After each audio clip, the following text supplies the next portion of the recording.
Décrochons la Lune, le podcast lunaire des collaborateurs de Pas à Pas. Pas à Pas propose à ses collaborateurs de s'embarquer dans une aventure inédite. Objectif, atteindre les 384 000 km qui nous séparent de la Lune. Mais qu'est-ce que cela signifie au juste ? Pour ce nouvel épisode lunaire, écoutons Lucie, chargée de l'administration des ventes chez Pas à Pas. Lucie, bonjour. Bonjour. Quelle est votre manière à vous de décrocher la Lune ? J'entends dire de moi que je suis un oiseau de nuit ou que je suis souvent dans la Lune. Alors la décrocher, très peu pour moi. Ce serait comme éteindre mon phare dans la nuit. Non, je plaisante.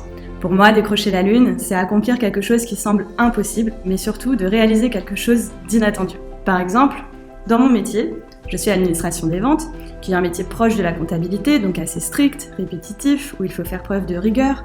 On pourrait penser que c'est un peu tristouné, et je dois avouer que c'est un peu vrai. En revanche, ce que j'ai réalisé, et c'est là que l'inattendu se produit, c'est que c'est également un métier proche du commerce et donc de l'humain. J'échange au quotidien avec nos consultants, nos chefs de projet, les commerciaux et nos clients. Autant d'interlocuteurs qui permettent une ouverture par les échanges enrichissants que je ne soupçonnais pas jusqu'alors. Et ce sont mes petits pas vers la Lune chez Pas à Pas. Que signifie pour vous cette opération ? J'aime bien l'idée de relever des défis, de partager des moments qui sortent du cadre habituel avec mes collègues. Ça va permettre de consolider les liens existants et d'en créer de nouveaux, que du positif en somme, ça me tente bien. Je pense que cette opération va permettre à Pas à Pas de montrer son implication sociale et sociétale au plus grand nombre.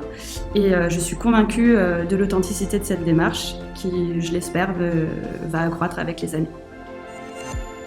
Pas à Pas ressemble-t-elle à la station spatiale idéale, selon vous ? Alors oui, sans hésiter. Déjà, au bout d'un mois dans cette entreprise, j'ai tout de suite senti qu'on était chez les ovnis. Certes, bien ancré dans le sol, mais bien perché dans le cosmos aussi. On y trouve toutes les sortes d'ovnis, ce qui enrichit grandement les échanges. Spéciale dédicace à l'équipe Pastat qui détient la palme, selon moi, à croire que c'est une volonté de la part de l'équipe de recrutement. Pour partir sur la Lune, quelles sont les 3 choses que vous emmèneriez avec vous ? Alors, pour partir sur la Lune, qu'est-ce que j'emmènerais avec moi ? J'emmènerais du chocolat. Et pour ceux qui auront la référence, du chocolat suisse.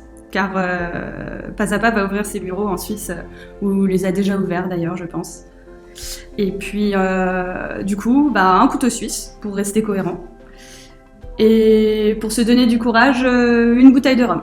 Ça peut aider à garder la tête dans les étoiles. Merci Lucie de votre participation. Je t'en prie. Retrouvez tous nos podcasts lunaires sur pasapa.com. Décrochons la Lune.